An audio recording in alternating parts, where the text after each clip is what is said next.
What to do, homies? We are back with some more at AJR. This came by via donation. The Big Goodbye. Let's go ahead, shut up, and turn it up.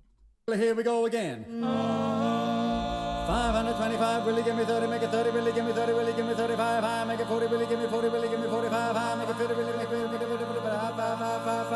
525, really give me 30, make it 30, really give me 40, really give me 45, 525, really give me 30, make it 30, really give me 40, really give me 45, 525, really give me 30, make it 30, really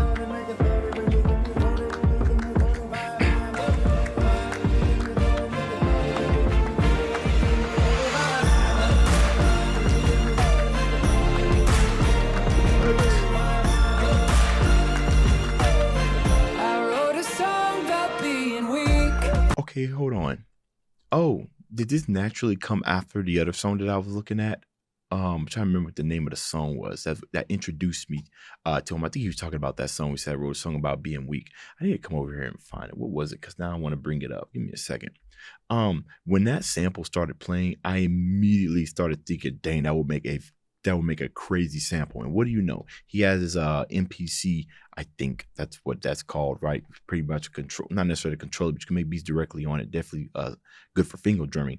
Maybe Man. Yes, that was my introduction to AJR, Maybe Man. And he said I wrote a song about being weak. I don't know if he's talking about this song or if he's referencing the past, but I love that that's immediately where he went. This guy's really talented, right? Because the Maybe Man, the animation, the video was absolute crazy. Good, good concept, what he was talking about and everything. And now we have here, and this is almost kind of a different kind of vibe. And now that I'm seeing that he knows how to finger drum and everything, it looks like AJR is the type of producer that kind of, you don't know what he's about to hit you with. You know what I mean? Definitely strikes me as an artist that kind of just lets things move him, right? You don't know what it's going to sound like. You're going to put stuff on a track, can't really put them into a bottle. And I love those type of artists. They tend to do well over time because they adapt. 30, make it 30, really give me 40, really give me 45, 525, really give me 30, make it 30, really give me 40, really give me 45, 525, really give me 30, make it 30, really give me 40, really give me 45, 525, really give me 30, make it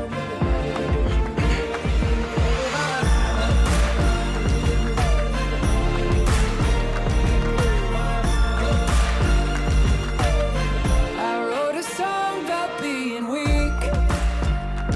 Now I hear congratulations. They know me in LA. Now it seems today I finally get to leave this little life I'm used to. The shows that no one came to, they're shrinking in my rear view. And I should be so happy I could cry. If this is what a happy end looks like. Someone tell me why I'm all in my head, why you're all on my mind, why it feels like my friends are leaving me behind, why I miss all the shit I've seen a million times. No, don't look back, just drive. Someone tell me why my town feels like home for the first time in years. What I need to be known, they fucking know me here. But it could be a movie with a feel-good end. Oh God, I hope it is. Then my whole life. Ooh, okay, that's super relatable, right? He kind of makes those type of songs where he starts explaining these emotions that we at one point did feel. It's just nice to hear somebody elaborate on it as he done before. Very interesting. Now that I've made it and I can move on, why does it feel like I don't want to, right? Especially like when he said, well, I don't go someplace where I want to be known when I'm already known here. I think you could pretty much kind of chalk it up to, and I was just saying this earlier, of the unknown, right? Just kind of branching out into the unknown. You don't know what's going on. It almost kind of sucks that you got to start from scratch. But it's crazy. It's crazy. I was just talking about this. I was telling you guys how he strikes me as an artist that's always kind of just pushing forward, right? That's always kind of adapting. And in order to adapt, you have to put yourself in situations that you are uncomfortable with, right? So him leaving home, going to an unknown place, that's uncomfortable. I don't know anybody there. I have all these fans, all my family and everything. Now I'm going all the way over here where I don't know anybody. It kind of sucks, but it's the natural step, right? Because I feel like if you get too comfortable, then what you did have a talent in now, starts to degrade, and it starts changing into more of a hobby than it is something that you are a professional in. And this doesn't work for like all jobs. It's just for some, if you want to advance, sometimes that means moving beyond, not even just physically, sometimes mentally, sometimes spiritually. Right? We can all kind of get caught in the same place. But I like how he's questioning that and saying, well, why does it feel this way? Why do I feel a compulsive edge to move forward, even though everything is already good here? And like I said, I think it's because it's evolving. Good song. Good stuff so far. But I hope it is. Then my whole life could sound like this. 525, really give me 30, make it 30, really give me 40, really give me 45. 525, really give me 30, make it 30, Just make it sound like this. Oh, wish I could take you where I'm heading. Guess I can FaceTime into all of your weddings, and I'll be on your TV. FaceTime. So you won't forget me. You won't forget me, right? Oh, then tell me why I'm all in my head, why you're all on my mind, why it feels like my friends are leaving me behind, why I miss all the shit. Isn't it interesting why it feels like all my friends are leaving me behind when you are the one that's leaving? It's because especially, as you go through life, there's a sense of progression. There's a sense of rhythm that you kind of get used to. And while most things stay the same, there's an ever changing aspect of it daily. Maybe something gets deepened, conversation gets deeper, friendship gets deeper. And knowing that you're leaving that and knowing they're going to continue doing what they're doing, even though you were the one leaving, knowing in your mind that they're going to continue doing what they're doing can give you that sense of being left behind, right? Okay.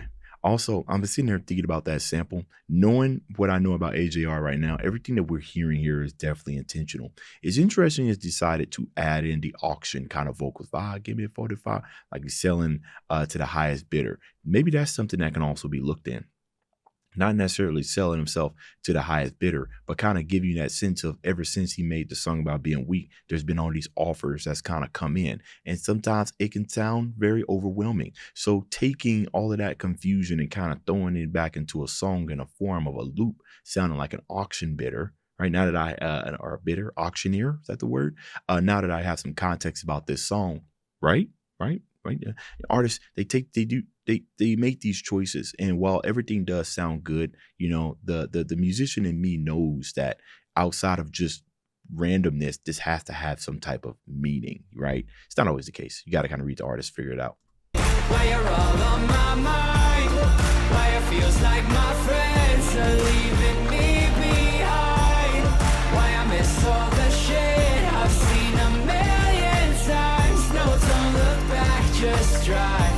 Someone tell me why my town feels like home for the first time in years.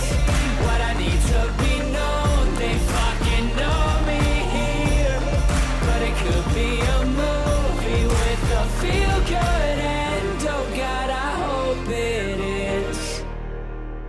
Then my whole Could be a movie with a feel-good ending, right?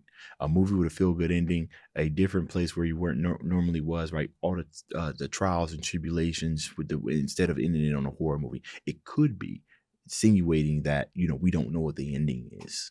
But the ending of this story. So, his choice of words. I love that he ran this back. The power in this song is definitely in the chorus. It generally is, but I love how, that he's repeated it and adding in a couple of other instruments in there, because this is where the power is. It's where the bulk of what we want to, what we're questioning ourselves, what he's questioning himself, the bulk of it's right here. So I love that he repeated it. Also, the beat itself kind of has a little,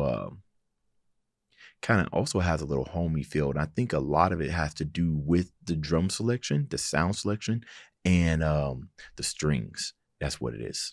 Oh God, I hope it is. It almost kind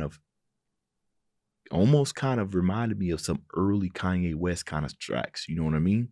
So not, I say that lightly, right? Because Kanye, he doing some things and everything, but like at that beginning when the stuff started coming in, it did kind of it deterred when I started listening to that boo kind of sound that he put in there, and I was like, I don't know if that's something Kanye would have listened to. For the little part, that's what it kind of reminded me of, and then that instantly transported me back to like the early 2000s. So this beat already had nostalgia written all over it for me. Then my whole life could sound like this.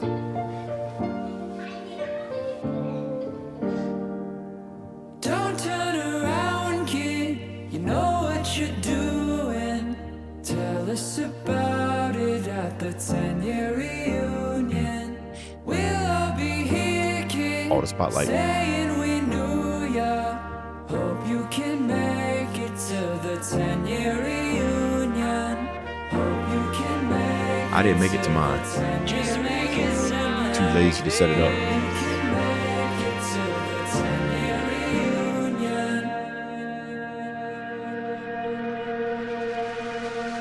All right then.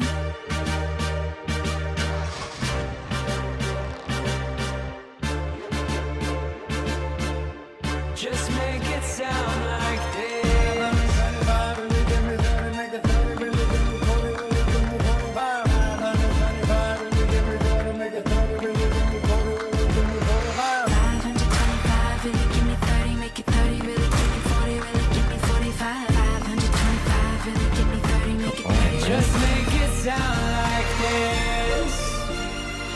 That right there, the brass and the strings.